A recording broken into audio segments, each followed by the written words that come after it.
I think this video makes a lot of sense to watch after completing Warcraft 3. It's actually like, someone was like, Xaryu, you're like the reverse Jibei. You played WoW and never Warcraft 3, and you flipped around. And like Jibei played a bunch of Warcraft 3 and then played WoW, and he's like, holy crap, this is sick. So now I get to see Jibei reviewing Warcraft 3 since we just beat it. All right, full circle. That's what this is. Let's check it out. Today, I have something embarrassing, I have to admit. If you are someone that considers yourself a fan of either the real-time strategy or MOBA genres in the world of PC gaming, there is one game that you are supposed to have played. Because even— Wait, Jibei hasn't played it either? across the massive and rich history real-time strategy boasts, so many fans say this game is the greatest RTS of all time. The entire MOBA genre has virtually every one of its core elements taken from this title. It's the only reason MOBAs even exist today. A game still celebrated and remembered fondly even 23 years after its release. I am talking, of course, about the late and great Warcraft 3. And I have never played it. Shame on you, man. Come on. It's an absolute classic. I can't believe you've gone your entire life. You call yourself a MOBA RTS enjoyer and you haven't even played Warcraft 3. Come on, Jibei. Completely disappointed. Unbelievable. That's a thumbs down from me.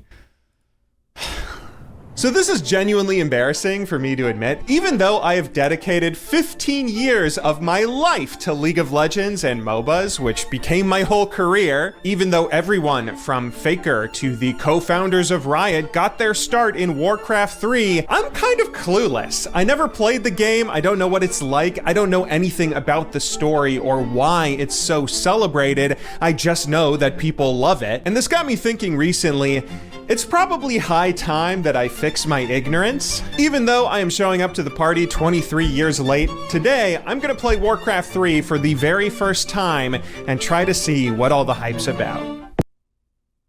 Oh my gosh, I didn't know this. So he only played 11 months ago for the first time. I actually didn't know that.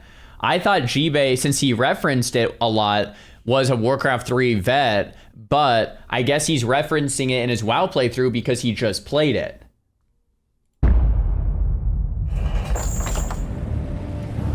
Oh boy, look at that beautiful low poly game menu. I swear, nothing has charm like early 2000s PC games and their menus. So let's break down what we're I agree, bro. It's so charming. I completely agree. Completely. going to be doing here. I want to challenge myself today to experience Warcraft 3 as true to life as possible, completely blind, the way a kid might first experience it after picking up the game back in 2002. As such, I will not be playing the remake that Blizzard made a few years ago, Warcraft Reforged. I will be playing the original version and going chronologically through its campaign. Warcraft 3 is an RTS with 4 different races, each with their own campaign, but only the human one is unlocked for you from the start, apart from a little orc prologue tutorial, but I'm such a great RTS player, I'm sure I don't need that. So I will be playing through the entire human campaign in this video, seeing if that's enough to hook me on the Warcraft universe. I'm really curious to see, coming to this game and its universe as a completely new player, does the story and gameplay still hold up,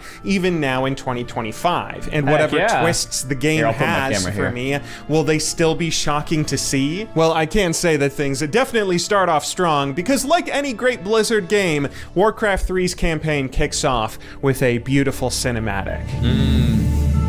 Man, felt like yesterday. Our story begins with a bird flying over a gorgeous landscape into a city where some sort of royal council is debating what to do about a massive orcs nearby, as well as a mysterious plague that's appeared in their kingdom. The bird then flies into these royal chambers and shows off what a kick-ass job Blizzard's animators can do, even back in 2002. Kind of crazy, yeah.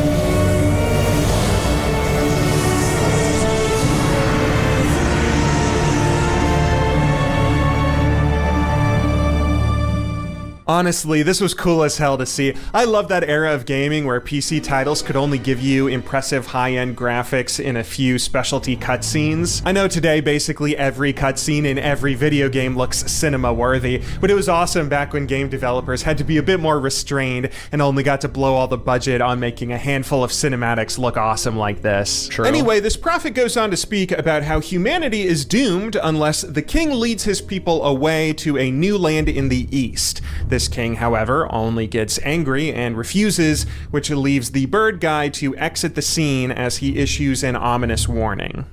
I failed humanity once before. Isn't it New Land of the West? Not do so again. If you cannot take up this cup, then I shall find another who will.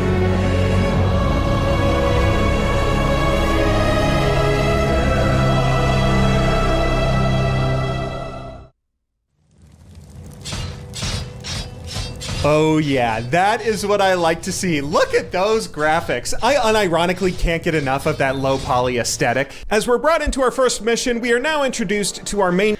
The more I play like Warcraft 3, Minecraft, Classic WoW, and then I look at like modern games, I am an absolute low poly fiend as well, Chibe. Like, I love it. It's like, it's just a different art style. It's just so cool. It's like... if you're an artist and you look at something like oil painting versus like a digital art, and like digital art maybe is higher res and like has more detail, but like there's something so charming about an oil painting that it's like, it's so cool. When you look at it from far, it's like, oh yeah, that's just like really, really nice and charming. That's how these graphics feel to me. It's like, oh yeah, right? It's not as high res. It doesn't look as detailed and good or whatever, but like it's just like it has so much soul, you know?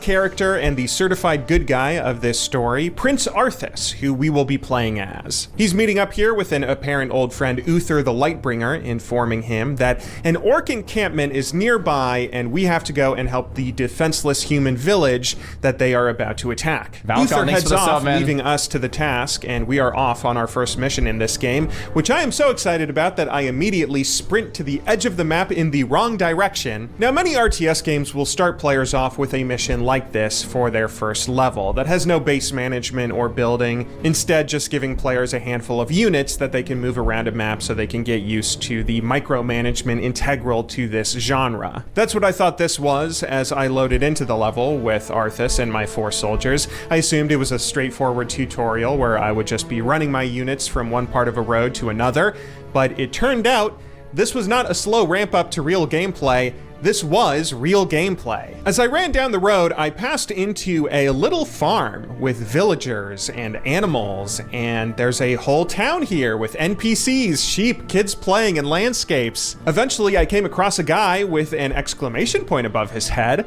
That's not a quest, is it? RTS games don't have quests. I walk up to him though, and he is then turned into additional soldiers who now join our ranks. Quest complete. Further exploration leads me to a lady who seemingly has another quest. A little boy named Timmy was captured by some monsters, and I have to go save him. I quickly head down the road to find the monster encampment and slay all the bad guys. I wonder if G-Bay is going to get to a point in his Classic WoW playthrough where he sees Timmy and Strat. That'd be sick.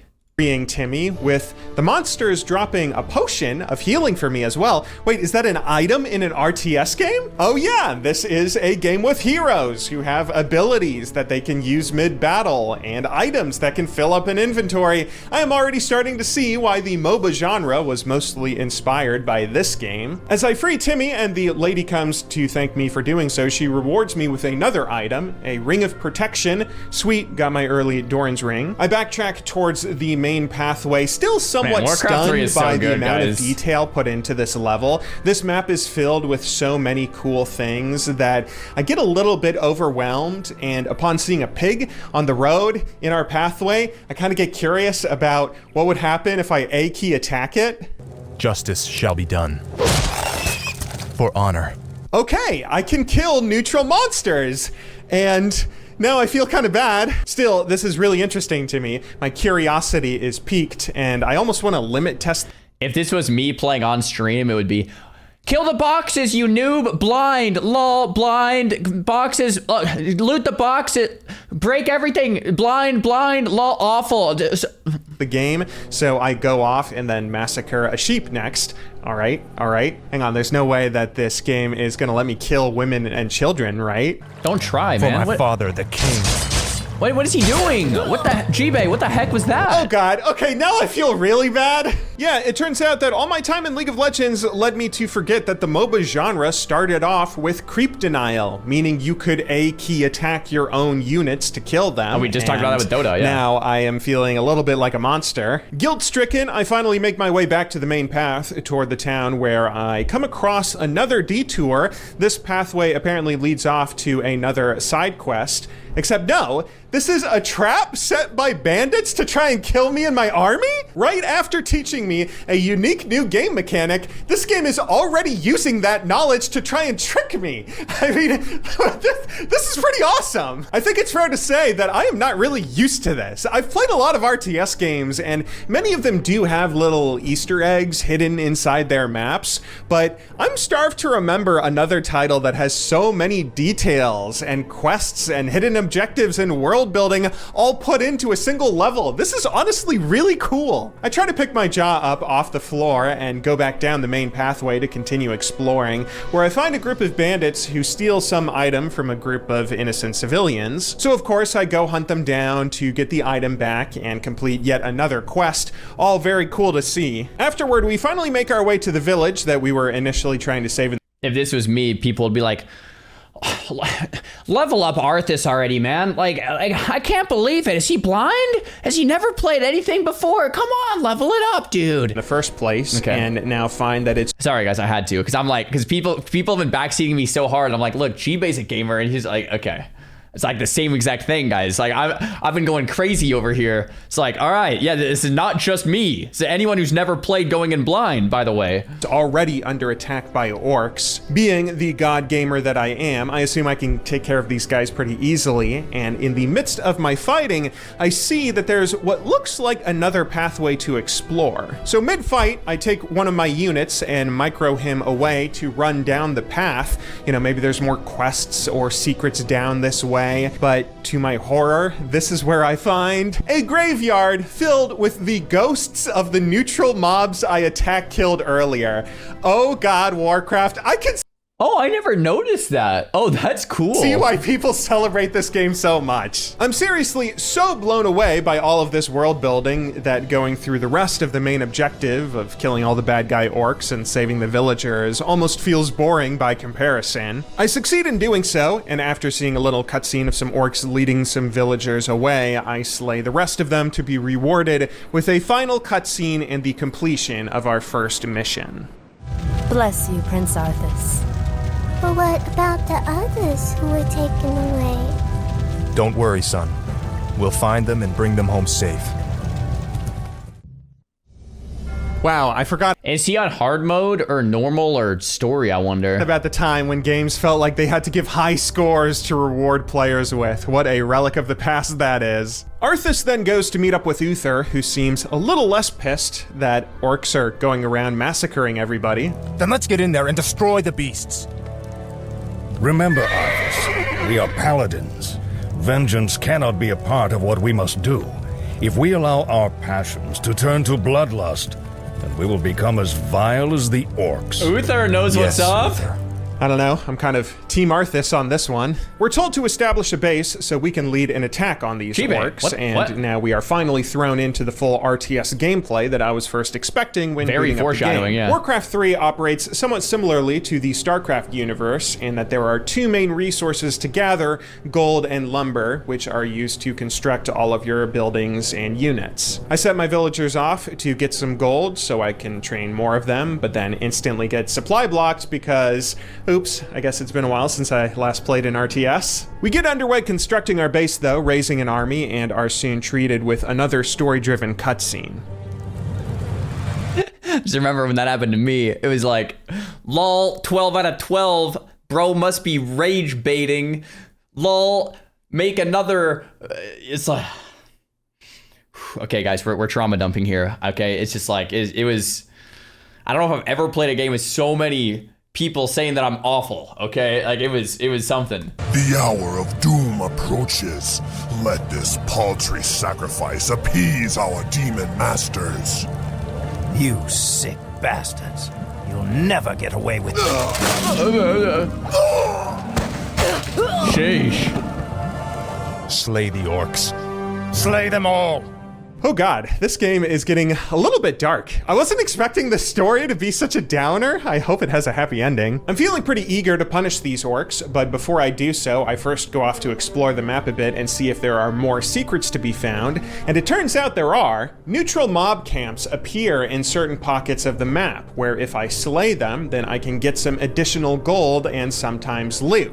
Okay, yeah, there's another thing that the MOBA genre stole. After finishing my base and being told to go slay the rest of the orcs, I send Arthas out with almost my entire army to do exactly that. Even though we don't have many units, Arthas is a hero unit, meaning he has special abilities like a League champion or Dota hero would. His one ability that he has currently is a heal that can be used on allies. That's something I'm pretty confident I can micro around with to top off all my units' health, which should make these fights and finishing off the mission pretty easy. Things are going well as we make our way into the enemy base, except I then realize that I left my base completely undefended and the orcs are now attacking. Rather than send any of my units back to defend though, I say, you know what, let's go ahead and base race this mission. I go try to complete the objective before all the rest of my allies die, a typical League player mentality. But we managed to defeat the Blade Master while holding off the enemy attack and complete the mission. Afterwards, I'm super curious what difficulty. I'm super curious.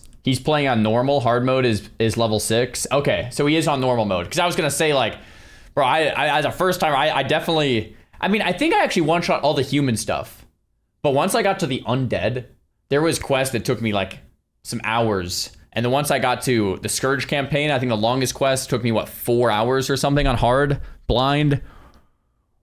It was an experience. We're treated to a cutscene where Arthas is a little bit perturbed that orcs were sacrificing civilians, but Uther assures him that nothing is all that amiss and they've got everything under control. Meanwhile, in some other city, the prophet we saw in the introduction cutscene is still failing to get anyone to listen to him about running to a new safe space. He seemed kind of badass in the first cinematic, but now it looks like he's just really bad at his job. Here, though, we're introduced to a new character, a mage named Jaina Proudmoore, who I recognize as the playable mage in Hearthstone, the only Warcraft universe game I've ever played, so I'm assuming that we're going to get to play her as a hero sometimes. Okay, so he played Hearthstone and then Warcraft 3, then WoW.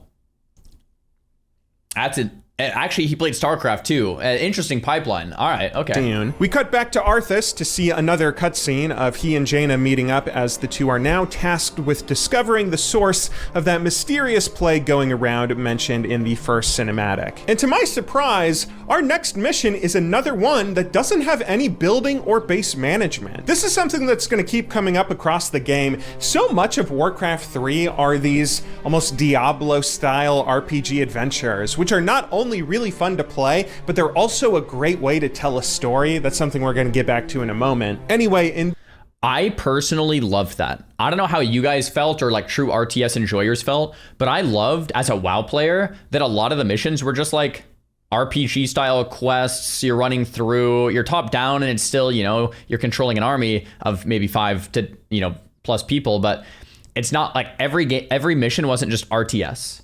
It was really nice for pacing too, because like you get done with a really hard RTS mission and the next one, like you just explore a dungeon. Like I looked forward to those. This mission, Arthas and Jaina head down the road only to find that the bridge is out, forcing them to explore this area even more. I find some bandits sacking a town and naturally use my new awesome water elemental from Jaina to take them out. Jaina feels like a very fun character to use. Up until now, I've just been using heals with Arthas, so it's cool to have a little summon ability. You may also notice that I am not leveling up any of my abilities. I didn't realize from mission to mission, each hero gains levels. abilities, and I need to spend my skill points to unlock new abilities. That's a pretty big noob mistake. After saving the village, though, I pick up a side quest to discover some kind of healing fountain on the other side of the map, which I am now super excited to traverse to, seeing how much there is to explore. We go kill some murlocs in the river, as well as some more bandit camps to get additional item drops. It's really cool to see some of these items drop from buildings as well. Structures aren't just here to flesh out the world as set decoration, they're also intertwined in the gameplay. As we come closer to our goal, I finally realize I have to level up my abilities and begin doing so right as Arthas and Jaina make a scary discovery, a grain silo that appears to have something to do with the source of the plague. We keep making our way through the rest of the map, picking up new units like a healing priest as well as a mortar team for long-range damage. I like the way this game is slowly introducing what I can only assume are all the different human units that you might want to build or compose an army of in a regular PvP match. It's a nice introduction. Then, after finally making it all the way to the other side of the map, we meet the necromancer Kel'Thuzad, who is doing something strange with the village's grain. We take down his lackeys as well as destroy the grain silo that he seemingly poisoned and complete our third mission of the game. Arthas and Jaina figure Kel'Thuzad must be the one who's behind this plague, so they decide to press forward and look for him in the area where all this grain is coming from, a city named Anderhal. Now, before we go any further, I've got to say one thing. This game might be the most memorable story-driven RTS that I have ever played, which I realize sounds a bit insane since we are only 3 missions in, but hear me out. RTS games have always suffered from one major problem.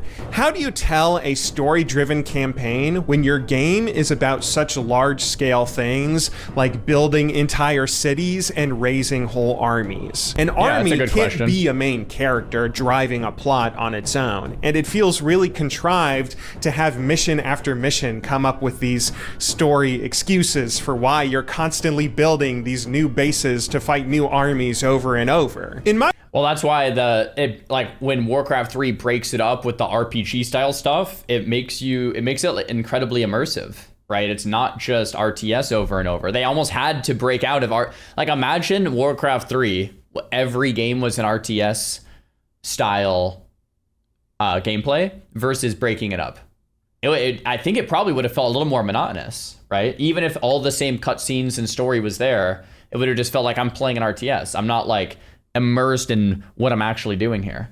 My personal experience, I don't really remember a lot of the plot points of older RTS titles I played. I had fun playing them, and I remember the gameplay very well, but whatever single-player campaigns they had just felt like excuses to set up fun gameplay rather than being great narratives on their own. And over the years, I've come to think that this is just a problem endemic to the genre. It's hard to tell a memorable story in RTS games because of these constraints. But Warcraft 3 manages to stand out in a really unusual way. Because this game features real protagonists in the form of these heroes who are outsized characters in the story and gameplay, and because so many of these missions seem to be smaller scale that allows these heroes to interact with each other across detailed and fun maps, Blizzard are able to tell a much more compelling narrative. I genuinely feel like Arthas and Jaina and Uther and all these undead guys, it feels like they're real characters in a sprawling narrative. They aren't just playable factions with a story that's finding excuses for why they're fighting each other. I am genuinely curious about the narrative and what might happen next, and I have a feeling that Warcraft 3's campaign might be one that I remember much better than other RTS titles. But we'll still have to wait. That's why it made so much sense to turn it into World of Warcraft compared to other RTSs. It's like now after playing it, it's like, yeah, it's kind of obvious looking back. I remember watching an interview though at the time, and the devs felt like they were taking a risk because they were like, okay, let's build a world out of this thing, and like no one's asking for this really. MMOs aren't really like massive yet. Like, let's try to do it anyway. And like in retrospect, it was like, of course that's the right choice. Like, it's kind of obvious, but like in the time, it probably felt scary as heck. See, I'm only 3 missions in. It's possible I'm getting ahead of myself, and maybe the story will start slowing down from here on out. The next mission starts off with Arthas and Jaina discovering some cultists as they get closer to Anderhall. After driving them off, it's time to establish a base and hunt down Kel'Thuzad. That means we're back to another RTS mission with another big map to explore. As my units start farming up resources, I send Arthas and Jaina off to find out what's in the Fog of War, where they start by discovering some more neutral camps to take down. But then I happen to stumble upon the Goblin Merchant, which is a shop where you can purchase items for your heroes. And oh god, there we go. That's another part of MOBAs. I can see where that came from. I continue exploring and eventually discover the enemy's base, sending my army to go tear it all down to the ground, which goes pretty smoothly. Maybe the only critique I have of Warcraft so far is that so many of the buildings look so similar to each other. I'm not entirely sure which is the structure that's the key guy I have to destroy to win this mission. Yeah, same thing happened to me. I remember when I was playing through, everyone's like, lol, blind, not killing the altar. And I'm like, which one is the altar? I didn't know for a long time you could actually just select it and it would tell you right here which one's which. But because it doesn't like say over the, like, it doesn't say like altar here, and they kind of look similar. So I had the same Turns thing. out blowing up this entire base was not my mission though, and I instead just had to walk a little further north to the city of Anderhall, where I am treated to another cutscene. Here, Arthas and Jaina confront Kel'Thuzad, who says that he was the one that ordered the undead to distribute the plagued grain, although he's working for the Dreadlord Mal'Ganis, who we can seek out in Stratholme if we wish. Kel'Thuzad then tries to leave, but we head into the city to take him down, and oh god, look, there's Timmy, except he's undead now. Anyway, back to the story. Arthas quickly learns a worrying fact. So cool. All the granaries are empty. The shipments have already been sent out. Or too late. After giving chase into the final undead base, we fight our way through the enemy to finally reach Kel'Thuzad and the end of our mission, striking him down in vengeance, although it sounds like this story is just beginning. Naive fool. My death will make little difference in the long run. For now, the scourging of this land begins. The following morning, Arthas and Jaina regroup in the nearby city of Hearthglen, where the two learn that the city is apparently preparing for battle. That's because an undead army has been rising all around as of last night and is now headed toward this town. Arthas tells Jaina to run off and inform Uther of what's going on, where shortly after he makes a horrifying discovery. Wait, what did those crates contain? R.I.P. Just a grain shipment from Anderhall. There's no need to worry, my lord. It's already been distributed amongst the R.I.P. villagers. Oh no. The plague was never meant to simply kill my people. It was meant to turn them into the undead. Defend yourself! And we are off with our next mission, where we are now tasked to defend Hearthglen from waves of undead for the next 30 minutes until Uther shows up. I'll be honest, this mission was both one that I was really excited for and my greatest blunder. I had hubris on the level of Arthas here, let me tell you. So at first, I was really excited seeing that 30-minute timer, because I was thinking, oh, that's a lot of time I can use to explore the map and see all the secrets to be found. And there was quite a lot of fun stuff to find. Firstly, I came across another secret shop where I had to spend a good deal of time fiddling around with my inventory because I'm such a hoarder that I never use consumables when they're given to me in a single-player game. Up until this point, there had been a few hordes of undead that had attacked my base, but I managed to defend it pretty easily, even without my hero, so I was happy to keep exploring. At one point, I came across some poor infected villagers, and as they were turned into undead, I had to slay them, which I don't like doing.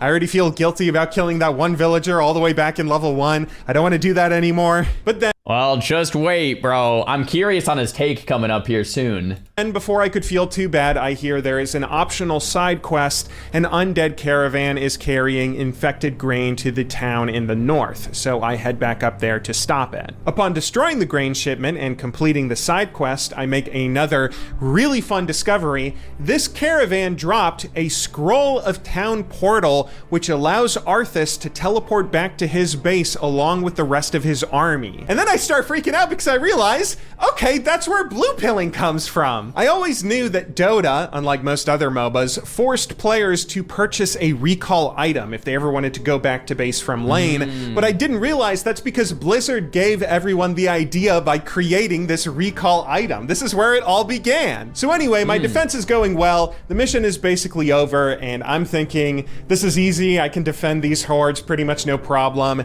so I send my hero back out to see what else there is to explore. I find the second enemy. I like how you guys are now backseating G-Bay through my stream 11 months ago saying that he forgot the item.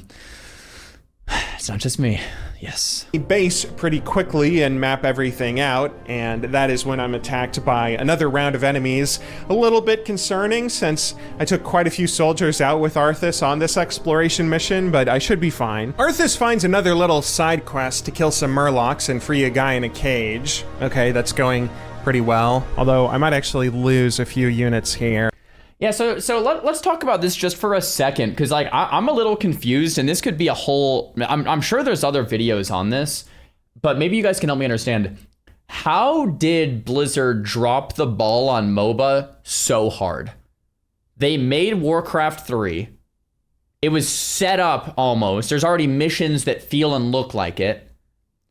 The community made a custom map called Dota. It was great. People loved it.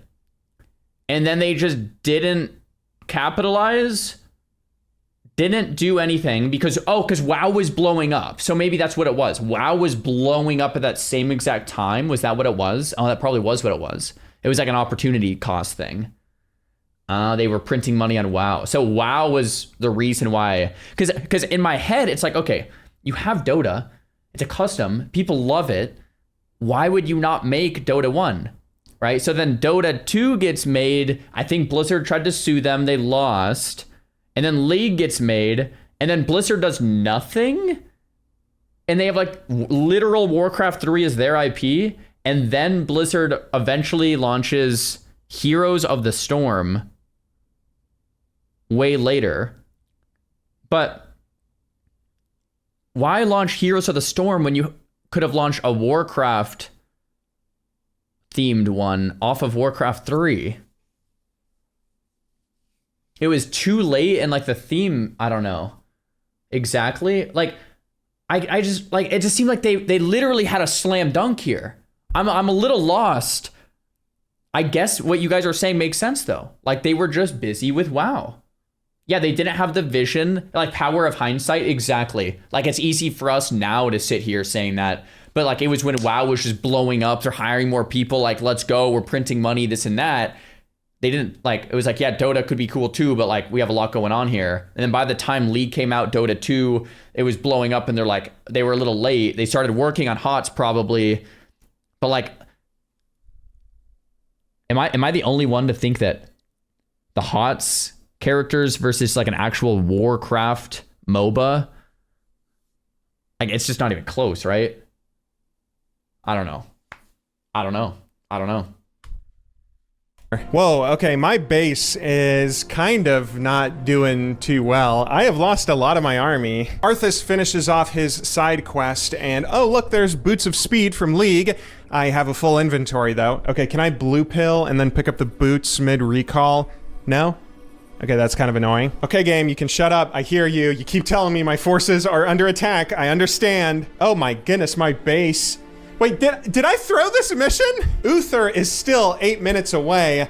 My whole army is kind of wiped. Arthas is level 6, so I could level him up to get his ultimate that revives 6 dead allied soldiers, but I'm still a noob that's sitting here on a skill point, so I'm not leveling it up right now. There's a lot of undead that are now in my base, and all my soldiers are falling. Even Arthas dies at one point, and it takes me a whole minute to figure out how to revive him at an altar. I have to use all of my workers to go and try to fight off the undead at this point, and I'm kind of praying that whatever building the undead have to destroy to make me fail the mission, maybe that can last another 7 minutes, but I'm not very confident. My units do kill off a good chunk of the baddies, and I do get Arthas back up eventually. Baddies. So what I decide to do is come up with a genius plan. What if I take Arthas and just try to micro him around to draw aggro off of the base and distract the undead long enough that they won't blow up my last few structures? It's a bit cowardly,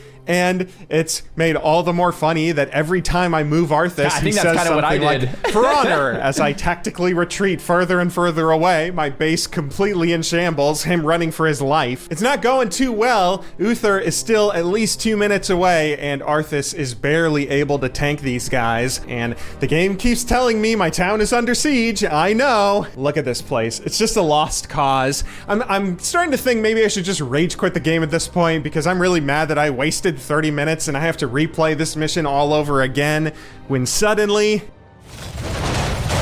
Luther saves the day. I think that same thing happened to me, by the way. Same exact thing. Luther, your timing couldn't have been better. Oh my god. Was all of this scripted? Was it even possible to fail this mission, or is this how the story was always going to go? I still have no idea. I was so nervous and mad toward the end. It actually did feel like my base was being overwhelmed by a huge enemy army because I messed up my play. I don't think I have ever been as on edge in a single player campaign before as I felt here. But maybe this mission wasn't even something I could fail. I still don't know. Uther shows up just in the nick of time as he and Arthas fight off the undead to save the town. Mission complete, and kudos to you, Warcraft 3. I don't know how much of that was scripted or how much of that was my doing, but that was really fun. It certainly pulled me into the narrative. I enjoyed myself, and I can't wait to see what's next.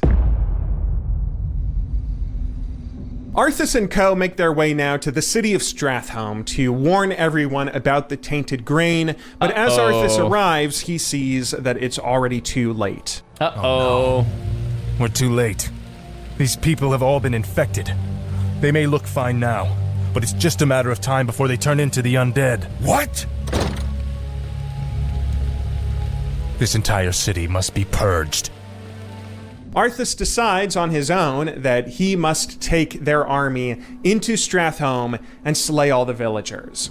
Uther is naturally appalled by the idea, which leads to Arthas trying to use his power as prince to fire Uther from the paladins. Uther runs off, presumably to inform the king, and Jaina follows him, upset at how vengeful Arthas has become. And then we are brought into the level and are given what I can only imagine is one of the most memorable objectives in all of Warcraft 3. Our mission will be complete when we slay 100 villagers. Hint! The plagued villagers are hiding inside the city buildings. Destroy the buildings to get to the villagers. Oh god, does this have to be any more heartbreaking? As I make my way into the city, I find out that it can be more heartbreaking because you can't right-click to kill the villagers or the buildings. Thus far in Warcraft, any true enemy can be right-clicked by your units to instantly attack them, like most all RTS games. But that doesn't work here. To take these structures and villagers down, you have to do what we did in our very first mission and intentionally A-click attack the homes to destroy them, and then A-click attack the villagers to kill them off before they turn into zombies. You are past redemption.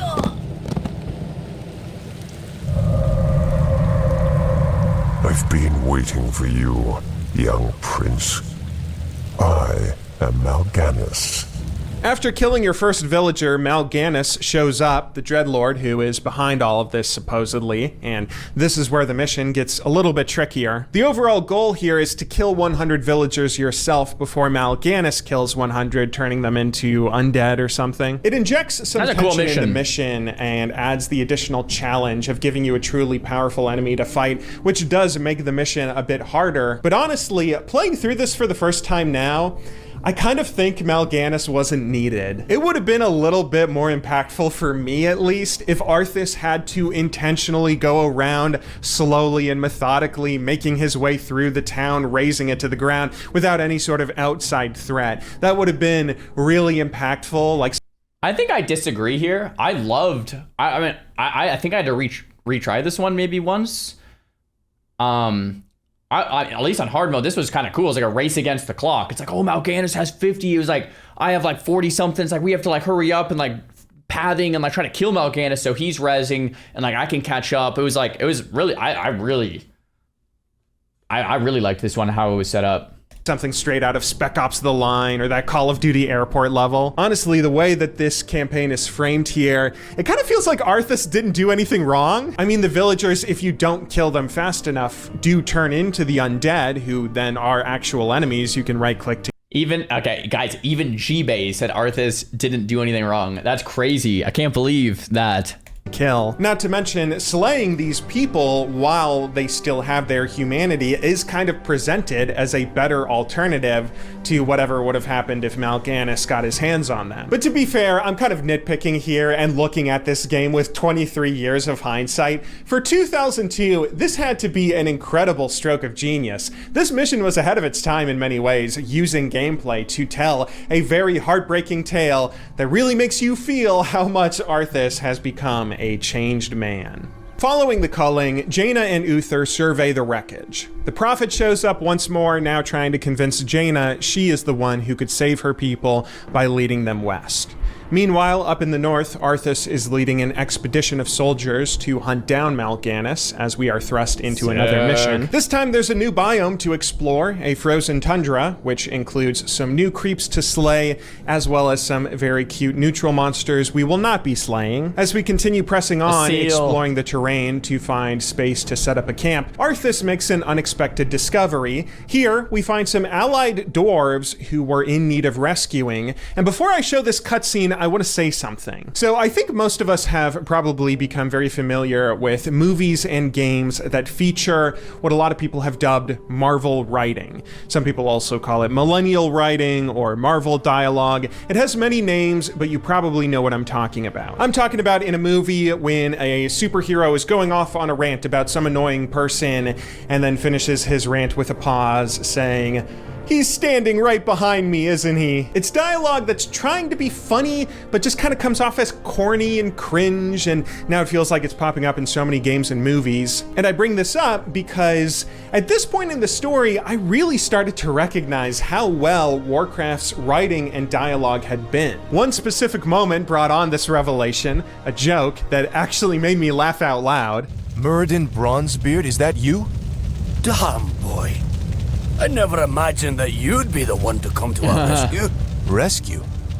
Muradin, I didn't even know you were here. Like, that would have been a perfect spot for a poorly aged Marvel joke where Arthas could have said, "Oh yeah, we were totally trying to rescue you." But it's so much funnier played straight. All of Warcraft 3's writing and voice acting has just been phenomenal. In part, I think, because it's all played straight and is also very nuanced. When two characters are joking around, or when there's pent-up anger or whatever emotion a scene might call for, it's always delivered in a convincing manner that gets the feeling across to the audience, but it never gives you the vibe that it's forced. It's something that I think deserves recognition. Kudos to the voice actors for such great delivery. Kudos to the writers and whoever was directing all of this. Anyway, getting back to the story, Muradin is our new hero that is now teaming up with Arthas to set up a base camp and help us along. Our first task is to go north to free this Dwarven encampment, who become another base that we can then use. As we head up to do so, our main base is harassed by a bit more undead, this time including some flying units. And I am ashamed to admit that I forgot, in an RTS game, flying units can only be attacked by other flying or ranged units This genre does not have the loose relationship with reality that MOBAs do. Anyway, I eventually free the dwarves by destroying the first undead base while also defending my own, before then pressing onward to try and find Mal'Ganis. We eventually reach his base with the help of a few new unit additions and take it down, destroying every last structure to complete our mission. After completion, we're treated to a cutscene where Muradin explains to Arthas the reason he was up here in the north was to hunt down some sort of supposed vault containing a special sword named Frostmourne. Just as we learn this, a captain comes along to tell us our soldiers haven't found any trace of Mal'Ganis in his base, so Arthas decides to set up camp here and continue pressing onward. The next morning, I'm secretly just waiting for the cinematic where he goes back home. I just can't wait to watch that again. However, while Arthas is out on an errand, an emissary comes to tell his troops that Uther has convinced the king to order them to return home to Lordaeron. The men should go back to their ships immediately, although an undead force blocks the road back, so the soldiers decide to chop their way through the forest from the base camp we just established. Upon hearing this, Arthas is so distraught that he makes a bold decision. Uther had my troops recalled? Damn it! If my warriors abandon me, I'll never defeat Mal'Ganis. The ships must be burned before the men reach the shore. And we are now sent off on another fun exploration mission. Arthas is interesting because he had like that first, like, so you're like introduced to the character and Uther's trying to like explain to him, you know, you have to do what is right? You're a paladin of the light. And like that first decision, it's like this moral dilemma kind of thing in the Culling of Strat where it's like, okay, these people are gonna die anyway. Should we take them out of their misery and at the same time help our cause? Because then Mal'Ganis can't raise his army.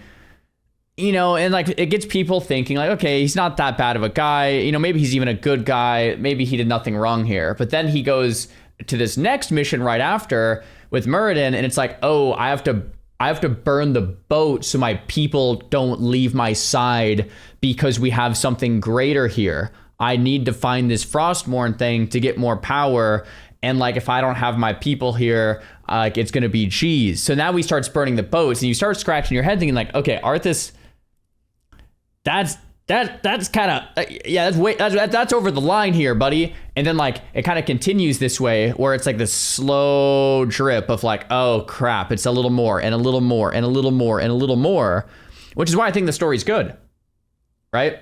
Kind of just like Anakin when he's like, oh well, the dark side can help me save Padme and, you know, my kids, and it's like save her from childbirth. This isn't so bad. But then like as things keep going and progressing, he starts making worse and worse decisions, and it's almost like hard to watch.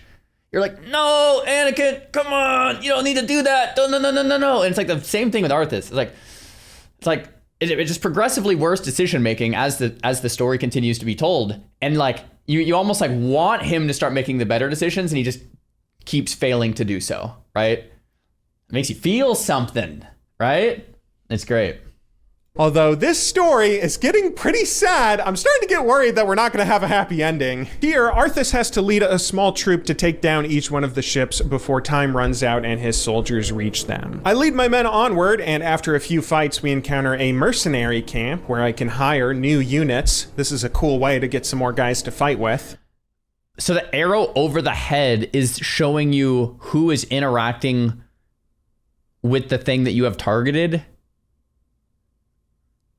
Okay. It took me watching someone else do it. Okay. We make our way through the undead army to knock down the ships one by one, and I, for one, am very glad that Muradin is here. Muradin is probably my favorite hero so far. Arthas's abilities are all healing and defensive stuff that gets a little bit boring to use after a while. And while Jaina was a lot of fun with her summoned elemental and the blizzard ability I eventually picked up, Muradin feels much more like a real hero in Dota or a champion champion in League of Legends. He has AoE damage that's also crowd control. He has a ranged Q type ability that deals a lot of single target damage and stuns. He's someone that's just super fun to play, and the exact kind of hero I can imagine Warcraft 3 players wanting to 1v1 each other with in early versions of Dota. We hire more mercenaries and blow up some trees, and then we get to one part where there is a lot of turrets in the way of the path to our final 2 ships. Oh, yeah, I had As to a run League through player, there. I first start thinking, okay, we should probably run back from these towers and maybe use our siege units to snipe them from that's what I afar did. because this is going to be tough. But then I say,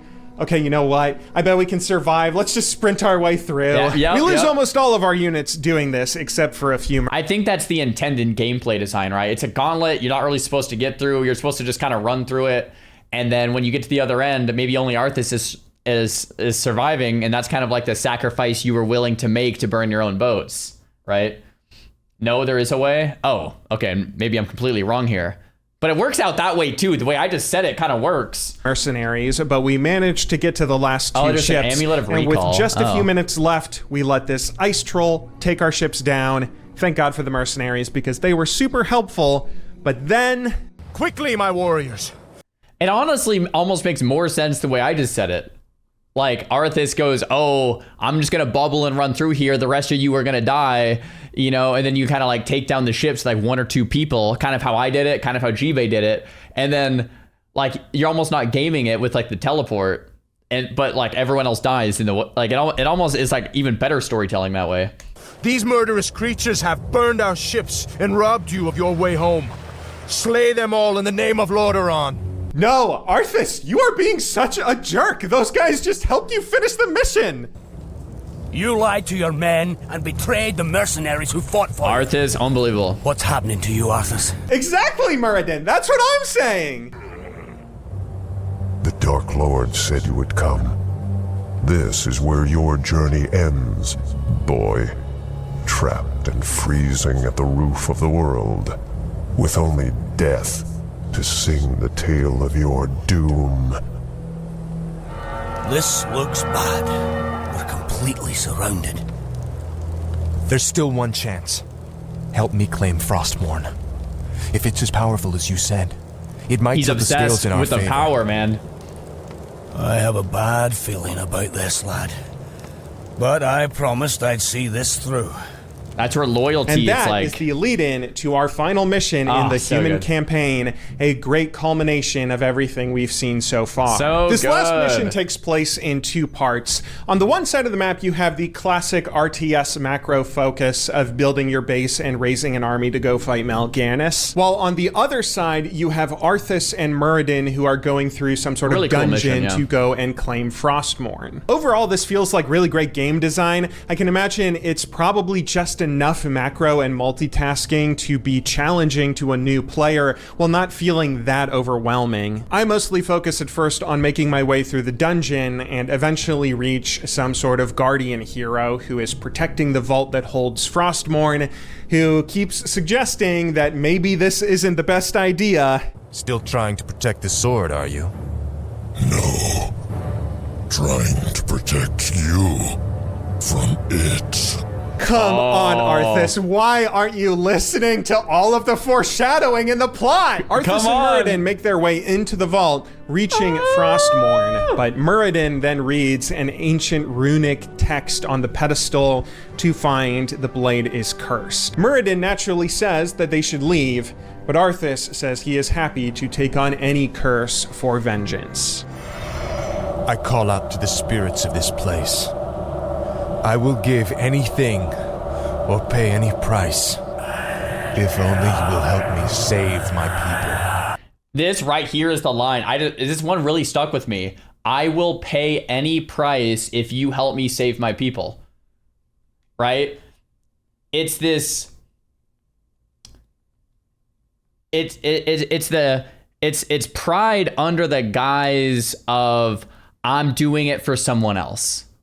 Right? We've talked about it at depth already, but it's that same thing with Anakin. It's the same thing with Walt and Breaking Bad. I'm gonna sell meth to help my family. It's not for me, right? Until the end, he's like, okay, I did do it for me. And it's like with Anakin, so I'm gonna help my like it's to save, you know, it might start almost innocent, but like when you really dig deep, it's not for that reason, right? And it's, oh, I'll do it for my people. Yeah, sure, Arthas, but like that's what makes it such a compelling story, because it's like you can like see him doing this and you can see the flaw in it and why it's so wrong, and it's just like, but he, you know, he's a presumably young prince, and it's like,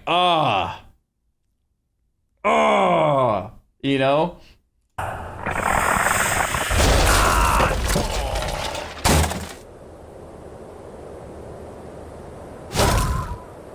It's yeah, exactly. It's like for the greater good smiley face. So like Warcraft 3 is almost the Machiavellian critique that Crime and Punishment is, that Star Wars is, that Breaking Bad is. It's like, look, if you start going down this road, you're gonna end up like an Arthas, right? Like a Walt, like an Anakin. And not only are you not gonna save the ones you love, but you're gonna hurt everyone in the process. And not only that, but you're gonna lose yourself in the process and make everything way worse than it already was. Congratulations, right? And that's like the theme of all these great stories. It's fantastic.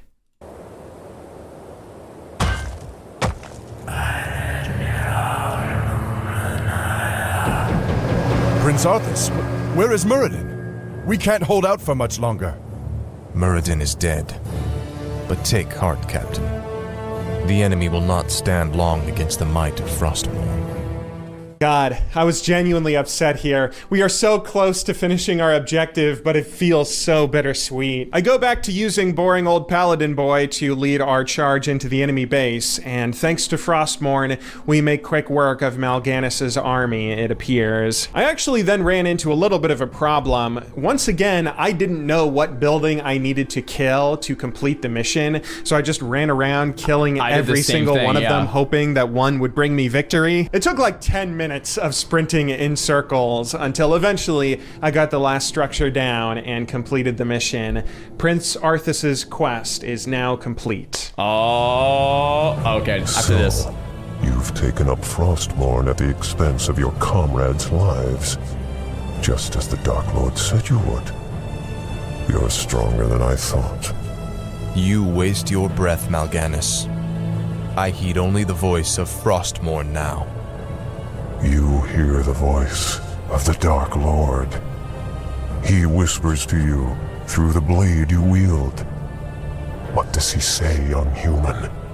What does the Dark Lord of the Dead tell you now? He tells me that the time for my vengeance has come. What? He can't possibly mean to... It is finished.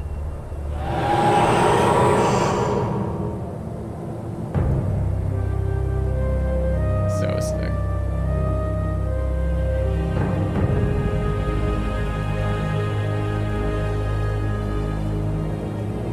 I have the chills, and I just played this like 10 days ago. As we end the campaign, we are then met with a wall of text describing that after his vengeance, Arthas wandered off into the frozen wilderness. Frostmourne's voice eventually drove Arthas mad, and now, driven by the sword's dark will, Arthas plans to return home to Lordaeron. I'm sure it's for something good, right?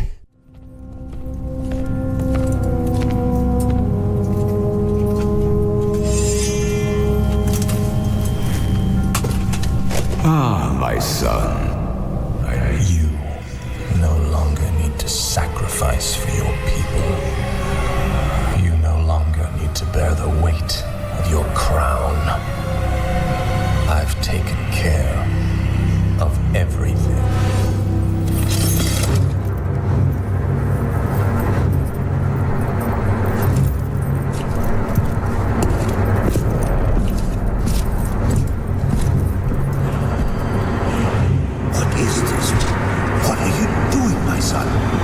Succeeding you, Father.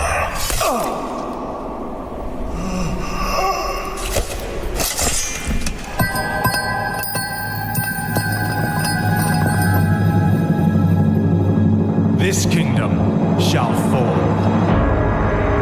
and from the ashes shall arise a new order. Best part right the there. very foundations of the world.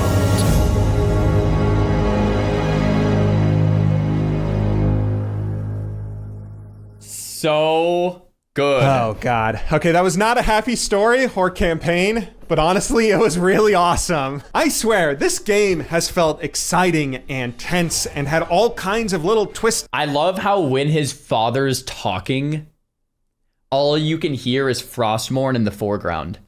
And in the background, you hear the father saying like, "Oh, welcome home, son." But Frostmourne is all he can hear. He's consumed by it. And it's just like, I have lifted the burden of the crown. You know, this is all you have to do. Like, you know what to do. It's just that's all he can hear. He's completely possessed and consumed by it. And his father is just this faint noise in the background. How good is that?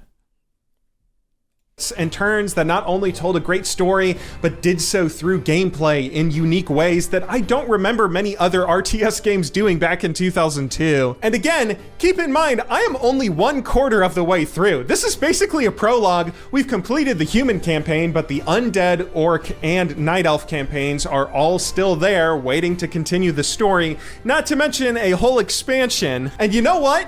I was having so much fun that at first I said, screw it, let's just play through the whole game for this YouTube video. I did the first few undead campaign missions, which just kept the amazing pace of story and gameplay rolling. Why am I dying so much fighting these guys? Wait, is this supposed to be a stealth mission in an RTS? But then I said, you know what? This game is so good and I like playing it so much, I'm gonna go through the rest of it by myself. No recording, not even doing it for YouTube. That's the mark of how you can tell a content creator really likes a video game when. So I kind of said this too. So at a certain point through my playthrough, the game was so good that I was like, screw it. I'm actually just not gonna read the chat. And I don't think I've ever really done this in 14 years almost of streaming, where I'm just like, you know what? Sorry guys, I am just gonna play this. And I didn't read chat for like hours at a time because I was so immersed.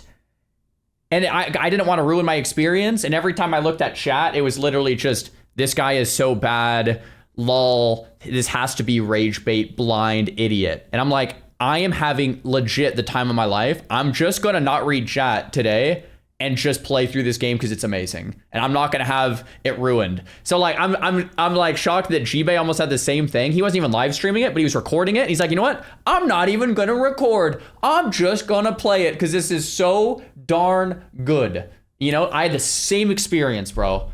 It was that good that I was like, I literally just want to be fully immersed. You know. They think this is so good, I'm gonna play it, not even for content. And so that's what I'm doing now. As I'm editing this video you're watching, I'm sure that I am taking breaks to keep going back and doing more missions because wow, this is a very fun video game. Who would have thought one of the most celebrated RTS titles of all time deserves all the accolades constantly heaped upon it. You know, the reason that I never went back and played through Warcraft 3 originally was just because I thought, you know, this game is so old, there's no way that it still has something unique to offer me that the last 23 years of gaming hasn't already given. I look back on older games a lot like this, thinking that even if they were great and special for their time, their greatness has to have been mimicked and iterated on so much that I don't need to go back and replay the original, right? But if this whole experience has taught me anything, it's that that's simply wrong. At least in this case, Warcraft 3 is a really fun and special game that holds up even after all this time. I kind of feel like an idiot that it took me this long to play it. It turns out, just like in literature or film or any other art form, the classics are classic for a reason. Yes, this is what I've been saying. I say this all the time. Absolutely. I'm glad someone else is saying it, bro. I love this guy. Oh my gosh. Absolutely. Right? They're the classics. Why would gaming not have classics? Right? We have online gaming start popping up. It's like these games are going to become the classics that we look back on, just like the classic books or the classic movies. It's just gaming is a little newer. So they were not classics for us, but like when we look back, you know, 20 years ago, it's like, oh, those are the classic games. So cool.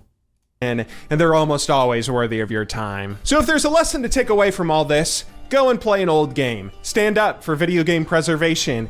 And somebody please tell me that this story has a happy ending. Do I have to go all the way into playing World of Warcraft before I reach a happy ending? When does it get happy? But anyway. Yeah, don't tell. I mean, you know, actually, he still doesn't know. He would have to play all the way through. I mean, I should even like G-Bay. If you're watching my react to this, don't watch this. He would have to play all the way through like classic TBC Wrath. Anyway.